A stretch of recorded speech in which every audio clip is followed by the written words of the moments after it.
Makhluk hidup itu perlu diatur. Ini mungkin translate-nya agak sedikit salah, maaf. Maksudnya kehidupan di dunia ini, langit dan bumi itu perannya berbeda dengan manusia. Langit dan bumi itu misalnya saja mengadakan air. Tapi air ini kan tidak bisa mengalir kepada setiap rumah-rumah tanpa ada bantuan dari kepintaran manusia mengatur irigasinya. Air ini tidak bisa ke sawah-sawah, air ini harus dialirkan karena bumi mengadakan segalanya. Contohnya juga seperti tanaman. Bumi ini mengadakan bibit. Langit dan bumi menghidupkan tanaman ini. Tetapi manusia sendiri harus bekerja mengolah dan melengkapi kekurangan dari langit. Karena langit tidak bisa mengatur secara sempurna. Kemudian kemakmuran merata dengan sendirinya. Ini juga yang dimaksud ketika langit, bumi, dan manusia bekerja sama dengan baik, maka kemakmuran akan merata dengan sendirinya. Awal dari ada itu timbulkan penamaan. Roh suci kita pada dasarnya tidak ada namanya. Tetapi setelah masuk ke badan ini ada namanya. Semua bentuk itu ada namanya. Penamaan itu mengarahkan pelaksanaan. Penamaan itu menjadi perbuatan kita. Karenanya itu dikatakan ketika dunia dalam kekacauan harus ditolong dengan tahu.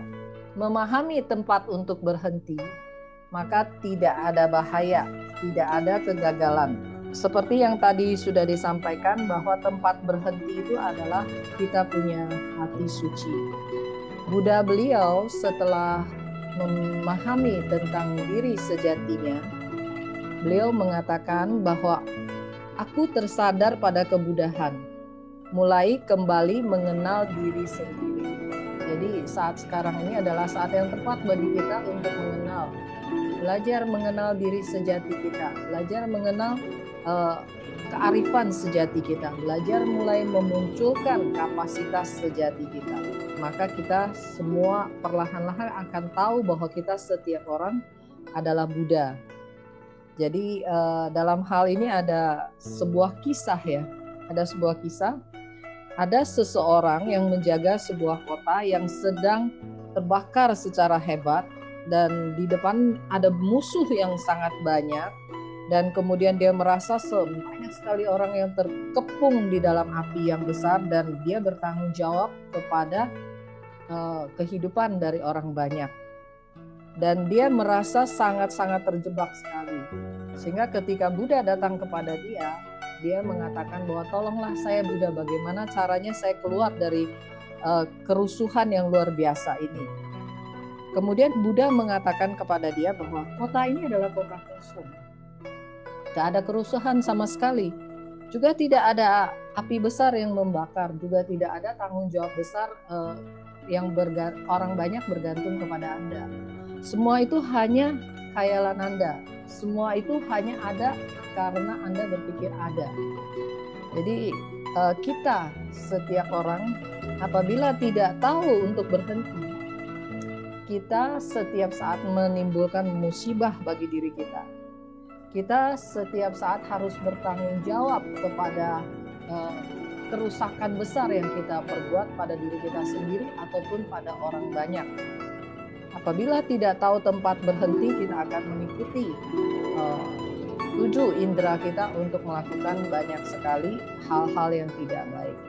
Tetapi apabila kita sudah tahu, oh kita adalah Buddha yang datang dari nirwana, kita punya kesadaran pada hati welasasi kita bisa kembali kepada hati alami kita bisa benar-benar menikmati kenyamanan dari ketentraman nurani kita, maka yang tahu tempat berhenti tidak akan ada bahaya dan tidak akan ada kegagalan.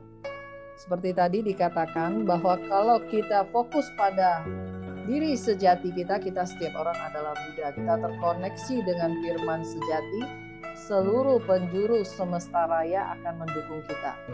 Bila demikian, maka tidak akan ada bahaya ataupun kegagalan. Bila Tao meliputi seluruh semesta raya bagaikan aliran sungai bermuara di laut. Ini dikatakan seluruh dunia berubah, hanya roh suci yang tidak berubah. Hanya Tao yang tidak berubah. Karenanya itu bila seluruh semesta raya ada Tao-nya, maka semuanya akan terjadi, akan makmur secara wajar, bagaikan air sungai yang mengalir dan bermuara ke laut. Semuanya akan dibimbing menuju kepada kebahagiaan yang sejati. Para bijaksana yang Hoshin hormati di dunia ini, Qixing Tong Nian itu berbahaya nggak? Qixing Tong Nian jadi timbul niat keinginan, nafsu keinginan yang berlebihan, apakah berbahaya? Sebenarnya iya, seperti itu. Cukup berbahaya. Mengapa demikian? Bahkan di dalam kitab Dharmapada sendiri dikatakan bahwa Ananda dalam satu kehidupannya itu adalah tukang besi. Ketika itu dia berselingkuh dengan seorang wanita.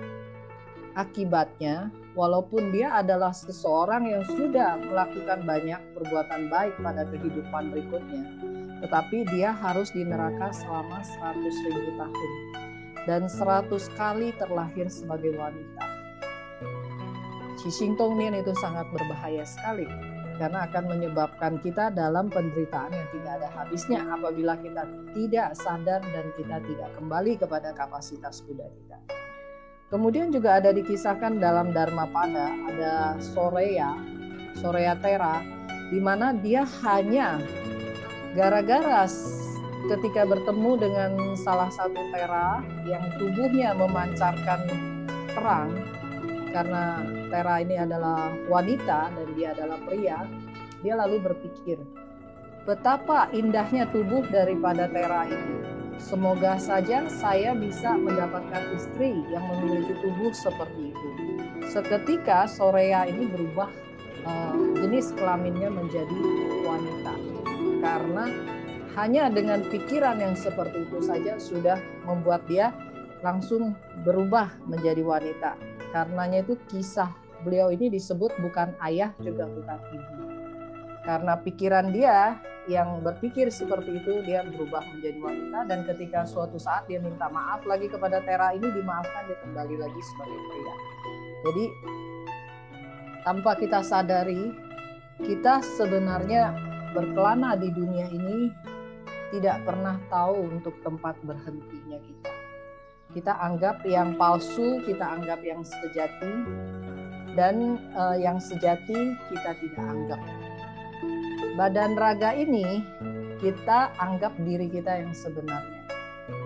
Para bijaksana sekalian, mari kita renungkan kembali. Di dunia ini kita memperjuangkan segala sesuatu seolah-olah itu adalah milik kita. Itu adalah sesuatu yang layak kita perjuangkan. Bahkan kita bertaruh seluruh kehidupan kita untuk memperjuangkan nama dan harta dan kedudukan dan apapun yang kita inginkan. Tetapi mari kita renungkan kembali sampai akhirnya, adakah yang menjadi milik kita? Adakah yang bisa kita bawa? Tidak hanya tidak ada, tetapi kita hanya akan mengalami penderitaan bodoh belaka. Lalu kita datang ke dunia ini adalah untuk membalas budi jasa dari langit dan bumi. Karena tanpa budi jasa dari langit dan bumi, tubuh kita ini nggak akan tumbuh, kita nggak akan bisa hidup. Bagaimana caranya kita membalas budi jasa dari langit dan bumi? Adalah seluruh manusia hidup berdampingan dengan baik. Seluruh kehidupan saling menyempurnakan, saling membantu, saling mendukung kepada kapasitas roh sucinya masing-masing. Agar langit pun mendapatkan dukungan yang kuat dari keterbebasan seluruh makhluk dari penderitaan hidup. Hari ini Hoshie belajar sampai di sini.